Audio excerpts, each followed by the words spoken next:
नमस्कार साथियों, गौरव ज्ञान धारा में आप सभी का स्वागत है। आने वाली जितनी भी परीक्षाएं होंगी, राजस्थान में जितने भी एग्जाम होंगे, चाहे वो 4th ग्रेड लेवल का हो या अधिकारी यानी कि आरएस लेवल का हो, आप लोगों को प्रश्नों का पैटर्न, प्रश्नों के तरीके जो मैं आज 6 तरीके बताने वाला हूं वही देखने को मिलेंगे और इसी पैटर्न पे एग्जाम हुए हैं।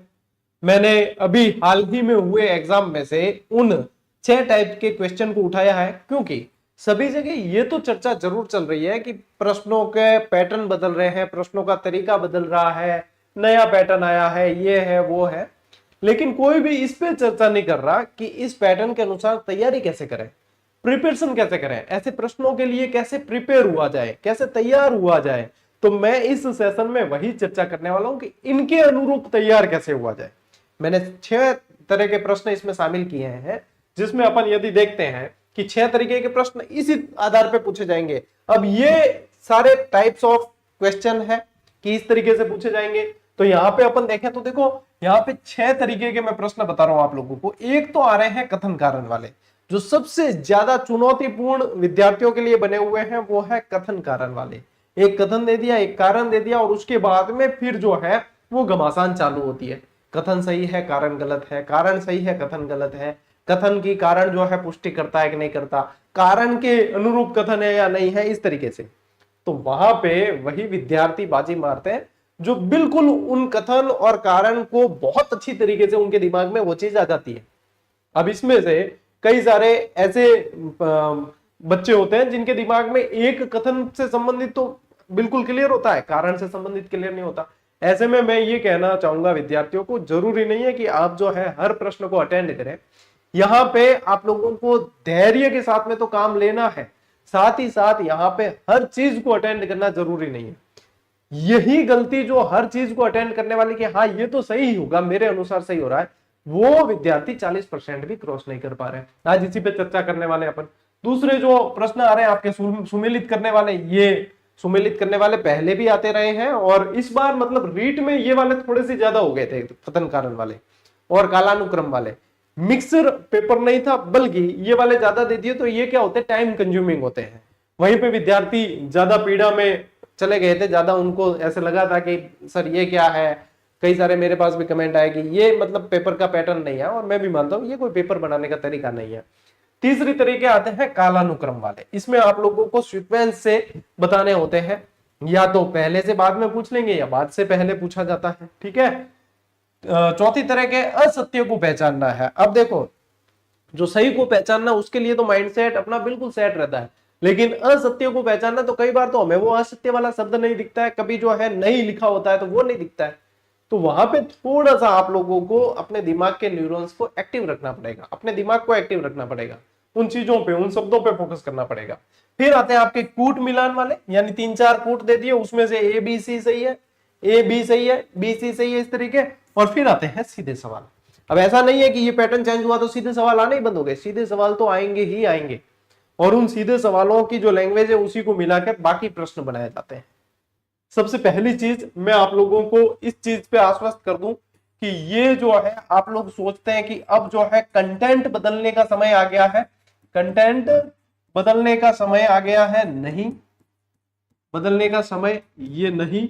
आप लोगों को पढ़ने की शैली बदलने का समय आया है, पढ़ने की शैली में बदलाव की जरूरत है, ठीक है, ये ध्यान रखें।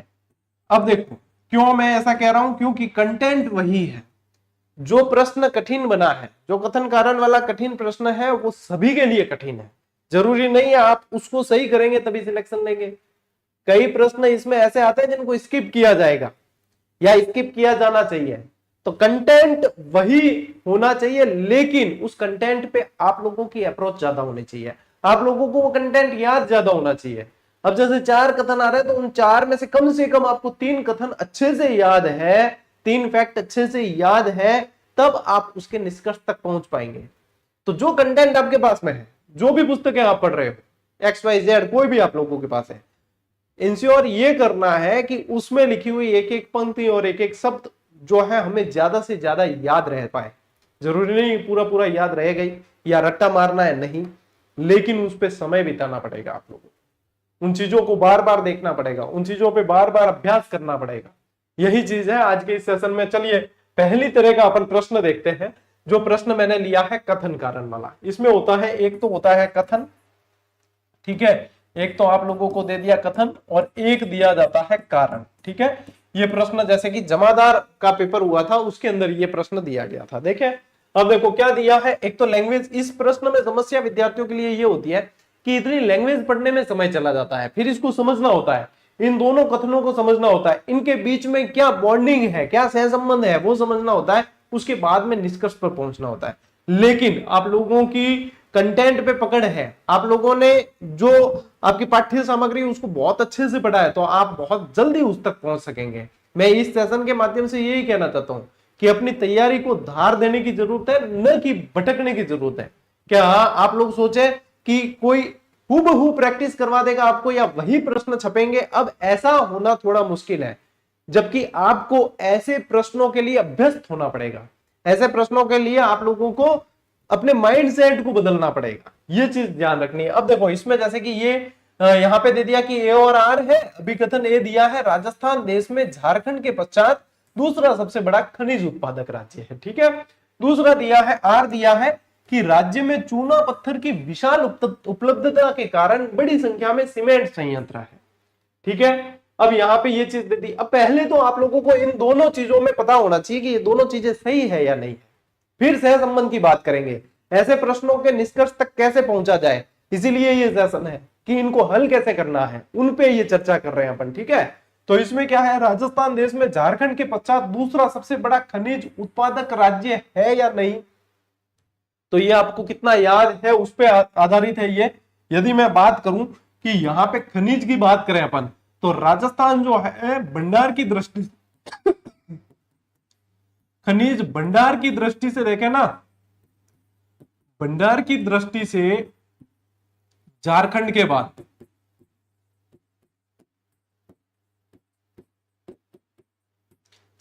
बाद दूसरे स्थान पर आता है। अब भंडार का दे दिया, इसका मतलब यह नहीं है कि उत्पादन की दृष्टि से हुआ। उत्पादन की दृष्टि से राजस्थान तीसरे नंबर पे आ रहा है, आय की दृष्टि से 5वें नंबर पे आ रहा है, लोह खनिजों की दृष्टि से अलग आता है, अलोह खनिजों की दृष्टि से अलग आता है। मैंने भी हर बार पढ़ाया तो ये चीज पढ़ाई है, आप लोगों ने कहीं से भी पढ़ा होगा तो हर बार ये चीजें पढ़ी होगी, चाहे कोई भी पुस्तक पढ़ी है तो उनमें ये चीज पढ़ते हो आप, ठीक है। ये कॉमन से फैक्ट है, लेकिन दिमाग में उस समय होना चाहिए। उन्हीं फैक्ट को जोड़ के क्या किया है, एक कंसेप्चुअल प्रश्न बना दिया। अब यहां पे देखें तो ये कथन ए ही गलत हो जाता है, यानी कि यहां पे जहां आएगा कि ए सही है वो तो गलत करना ही है अपने को, आधा तो प्रश्न सॉल्व हो जाएगा।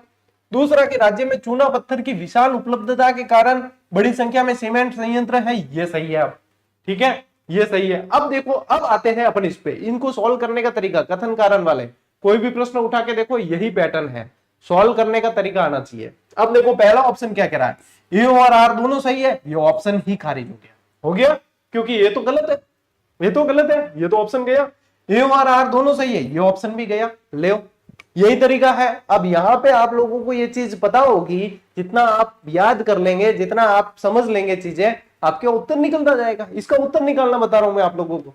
अब देखो ए सही है लेकिन आर सही नहीं है, तो ये भी गलत हो गया, क्योंकि आर तो सही हो रहा है ना। अब पीछे क्या बचा, ए सही नहीं है लेकिन आर सही है, यही उत्तर है और यही माना गया। अब ये निकला कैसे, ये निकला ऐसे कि आप लोगों को जो है चीज परफेक्ट आनी चाहिए थी। अब कई बच्चे जो है यहाँ पे भी परफेक्शन नहीं ला पाते हैं, उसके बाद में फिर क्या होता है, फिर दोषारोपण शुरू होता है। फलानी किताब में ऐसा नहीं दे रखा, फलानी टेस्ट सीरीज में ऐसा नहीं, फलाने मार साहब ने ऐसा नहीं कराया, मतलब ये ऐसे पेपर बन रहे हैं ना, ये कोचिंग संस्थानों के लिए, मार साहब के लिए, पुस्तक जो लेखक है उनके लिए तो ये बहुत बढ़िया चीज है। क्यों है, क्योंकि हर लाइन से प्रूफ दे सकते हैं, एक प्रश्न के 4 प्रूफ दे देंगे, गिनती करानी आसान हो जाएगी। लेकिन विद्यार्थियों के लिए करने मुश्किल होते हैं, क्योंकि वहां पे दिमाग प्रेजेंट रखना पड़ता है, साथ ही साथ कंटेंट पे पकड़ होनी चाहिए और धैर्य होना बहुत जरूरी है। रिस्क वाली चीज है कि रिस्क लेना भी है और किस में लेना है वो भी पता होना चाहिए, तो इसमें अभ्यस्त होना पड़ेगा, प्रैक्टिस करनी पड़ेगी आपको। अब इस तरीके से देखो, ये पता है तो ये कथन कारण वाले इस तरीके से सॉल्व करने हैं आपको, ये पैटर्न समझ लिया। अब देखो अगला पैटर्न देखते हैं। दूसरा सवाल है कूट मिलान वाले। अब ये जो है आप लोगों के, ये मैं समझता हूं आप आसानी से इसमें कर सकते हो। यदि रिस्क लेनी भी है ना, तो कथन कारण वालों में कम लेना और ऐसे प्रश्नों में रिस्क ज्यादा लेना।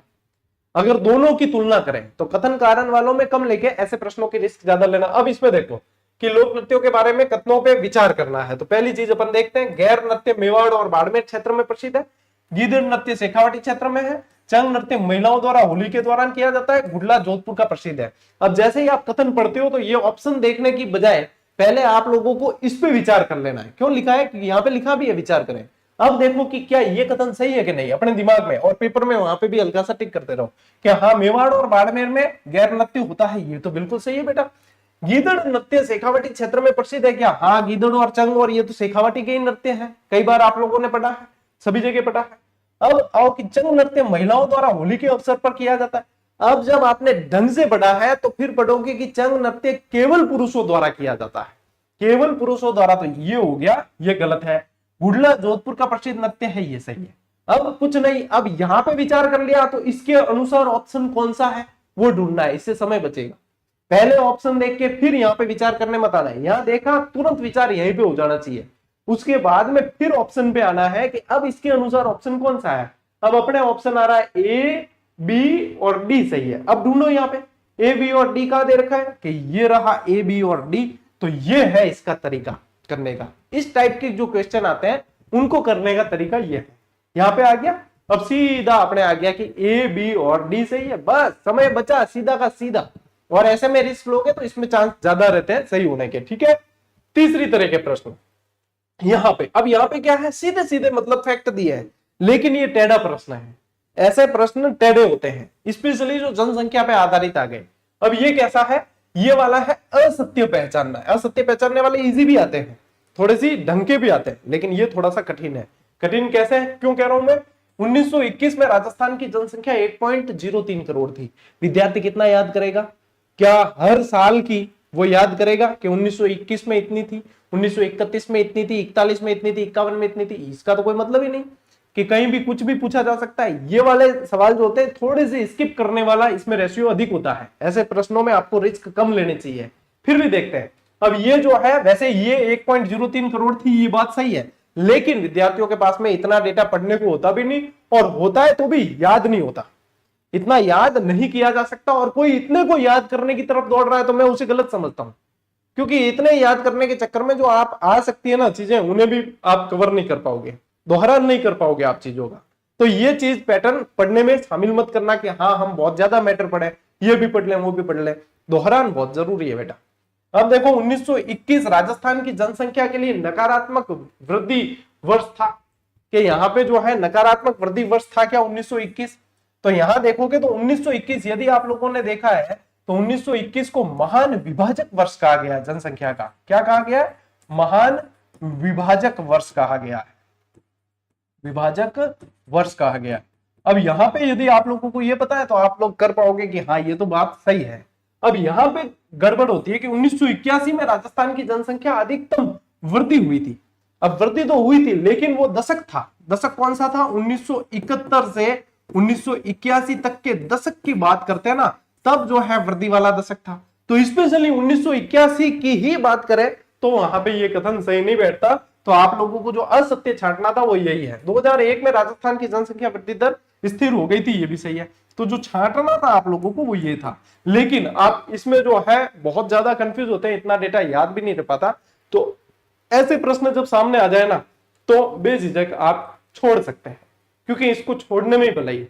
ऐसा में रिस्क नहीं ली जा सकती, जहां पे आप कितना भी पढ़ के जाओगे आखिर में जो याद है वही चीज कर सकते हो। तो कितना भी पढ़ के जाओगे तो ये ऐसे प्रश्न नहीं अटेंड कर पाओगे। ऐसे प्रश्न चाहे आरएस का एग्जाम देने जा रहे हो चाहे चतुश्रेणी कर्मचारी का, ऐसे प्रश्नों को स्किप करने में भलाई है। वो आपको जो है ऐसे प्रश्न अटेंड करने के चक्कर में विद्यार्थी 40% भी नहीं ले पाते, क्योंकि बैक फुट पे ले जाते हैं। तो ऐसे में ध्यान रखना। बाकी असत्य वाला कोई आता है आपको बहुत अच्छी तरीके से आ रहा है तो आसानी से निकाल सकते हो आप, ठीक है। ये है तीसरा तरीका।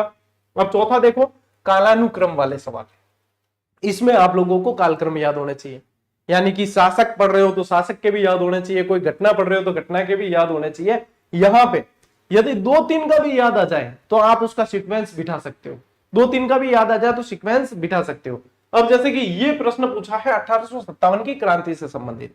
अब क्रांति में जिसको पता है कि शुरुआत नसीराबाद से हुई, तो उसे पता है 28 मई 1857 को हुई है, तो नसीराबाद बी पहले आ रहा है। अब वहां पे जहां पे किसको पता है कि ये जो है भाई कालानुक्रम बैठाना है और ये सबसे पहले, तो उसने यहां पे जब आएगा ना तो ये ऑप्शन और ये ऑप्शन तो पहले ही खारिज कर लेगा, और उसके बाद में उसके सामने बचेंगे ये दो ऑप्शन। यदि चारों के याद है भी तो भी ठीक है, या सिर्फ एक का याद है तो भी इन दोनों में से फिर सही होने के चांसेस ज्यादा बढ़ गए, क्योंकि दो तो वैसे ही अपन ने हटा दिए। ठीक है, अब दूसरे का किसी का याद आ गया, मान लो कि नसीराबाद का तो आपको याद आ गया कि 28 मई 1857। देखो सारी चीजें क्या है आपके पास में, ये सारा कंटेंट उपलब्ध है और इन्हीं पे आधारित चीजें आ रही है। सिर्फ पढ़ने का पैटर्न बदलने की जरूरत है।